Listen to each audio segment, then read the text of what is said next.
Why did I bring my bag up here? May I? Oh my goodness. Milan, I won't say worried, but I have thought so much about what I possibly could say tonight to add to this magnificent gathering and the amazing work that you do.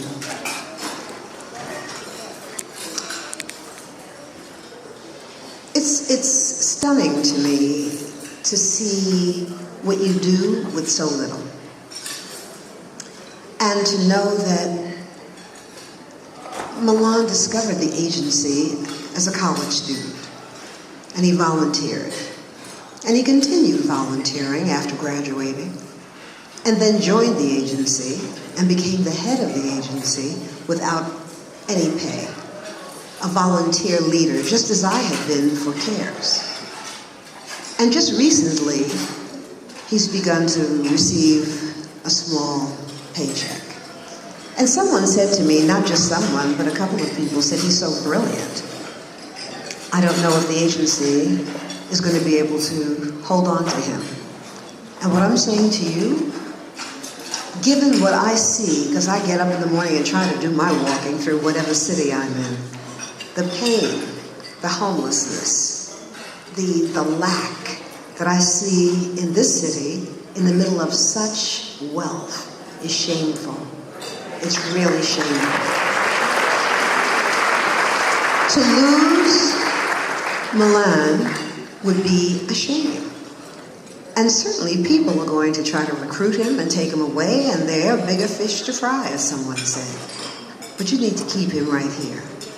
You know, Milan, you believe as I believe. You know as I believe. There is a knowing so deep, and we have to hold on to this, that there is no problem in this society, in this city, in this world that we can't solve. Every problem has a solution.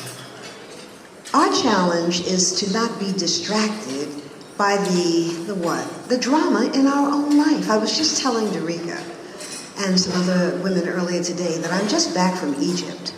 And you don't go to Egypt and look at those grand pyramids and look at the grand pyramid that was built 4,500 years ago.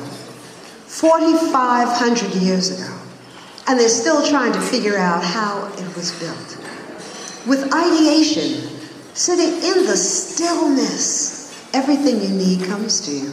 Everything you need. The ideas to move things forward. What we don't have is the courage. So 45 years ago, I believe that we may call that spirit God, Allah, Jehovah, Yahweh, whatever you call the divinity, spoke to Imhotep.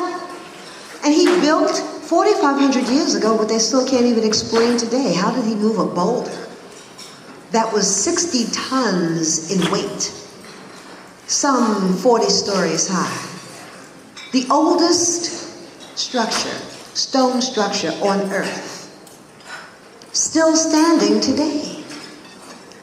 We don't take care. We care, but we don't take care of those who are in need because we're so doubtful of our capacity and ability and distracted by the drama in our lives. There is nobody who walks the face of this earth who doesn't have challenges, whether your name is Barack Obama or Bill Clinton or name that person, whomever it is, all of us.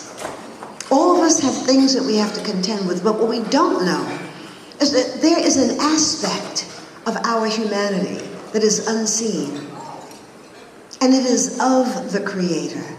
And when we connect with that creative intelligence, that's what it is, we can figure out anything. Anything. We don't have to move out of our abode. We don't have to give up a lot of money. All we have to do is really think and give of ourselves. We can figure it out. We have to hold people's feet to the fire. We have to decide what's happening with the tax money that comes out of the money we earn. We have to become critical thinkers about our own lives and what we want. Legacy. People ask me all the time, say, what do you want your legacy? I'm not interested in any legacy. I don't know about the hereafter. I don't care what you all say about me when I'm gone. What I care about is what I think about me right now.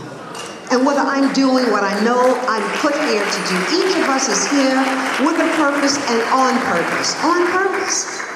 And we're created by an entity that we don't even understand. I'm married to a man who loves science. Loves science. And this is what I saw on the Science Channel before going to Egypt. And this just, going to Egypt just underscored what I learned about our Creator.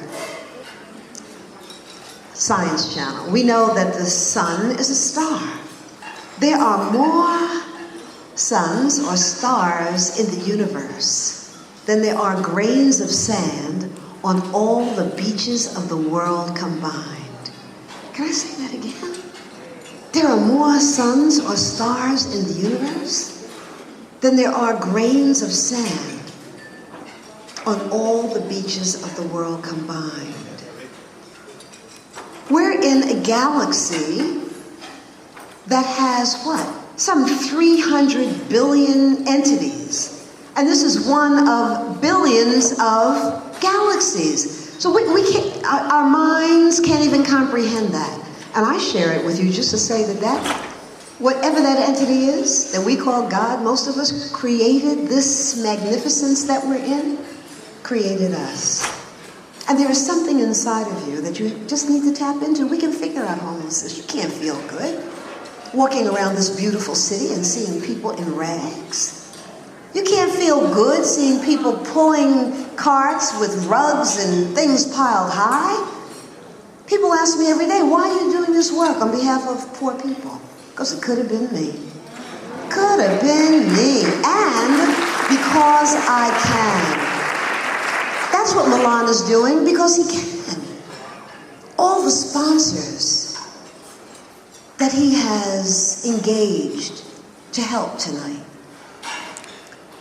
You know, the top sponsor has donated $5,000. I know he's ashamed that I'm even saying that, but I asked the question. What's your top sponsorship? We have our Gala coming up. The National Cares Mentoring Movement does. And our top sponsorship is $100,000. You can't do this work without the resources. So we can call Milan's name, we can bow down, we can lift him up, but he can't do it without the resources. And we're asking you, those of you who are connected to these phenomenal organizations, these phenomenal companies, push. Because people really don't like putting money in black people's hands. Sometimes black people don't like putting money in black people's hands. That's just the truth. So we have to step up, we have to, you know, running an organization, it's rare. I have never said this publicly before. CARES has raised $15 million, little more than that, $15,900,000, I know it down to the penny, from 2002 until earlier this year. There's only one person who's outside of the African American race, the black race. One white female who's at the National Science Foundation, who invested in CARES. One. All the sponsors, they're all represented by black people who say, we get what's happening with our kids and we're going to help. When it comes to individual donors, very few. Bob Harris, I don't know where you are. Am I looking at you? And Glenda Noel Harris, just stand up. You're going to stand up anyway when you get your award, but just stand up. Former president of first of all, they have been the leaders of so many organizations, so they give themselves to the community. But every year they write a check to CARES. I don't even know if it's solicited, but that's just the truth of who you are. I know this, and I'm going to show a little video and take my seat. We have to do better. We have to do more. Every one of us in here, do you have envelopes on the table? You do? I mean, if everybody in here just gave, what, $100? That would make a difference, because the sponsorships are just paying for the event. There's no gravy. There's nothing left over. And he's a young man. So maybe those who are whispering in my ear that we're not going to be able to keep him, you may be right. Because there's going to be a point in time when he wants to buy a home and travel and really have a life. I have a...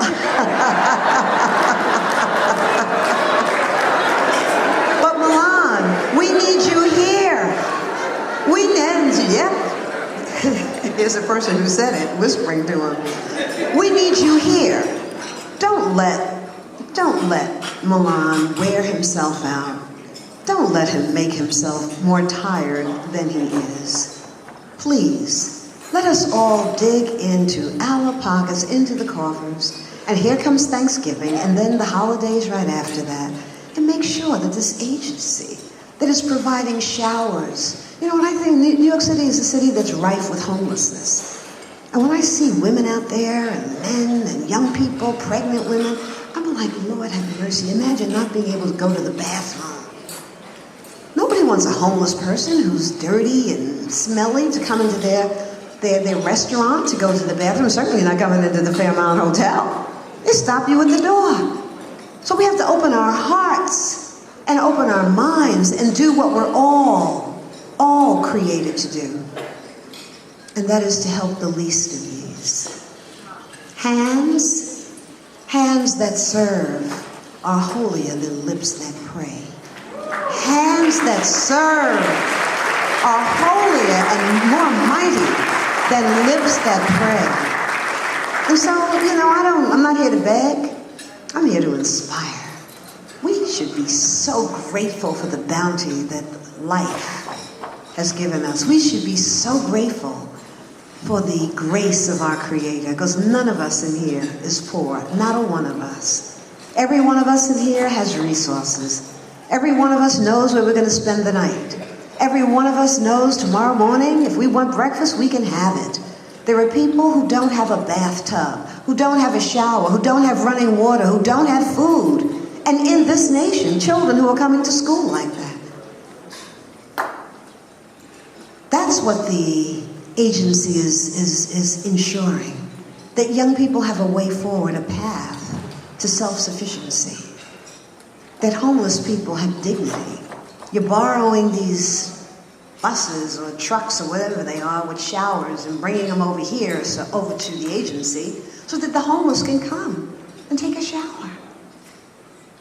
You can't build up this Silicon Valley and think that we're going to be blessed by benefiting from all the bounty. I'm blessed that I was a part of Essence and had a little piece of it, you know, as a stockholder. Blessed.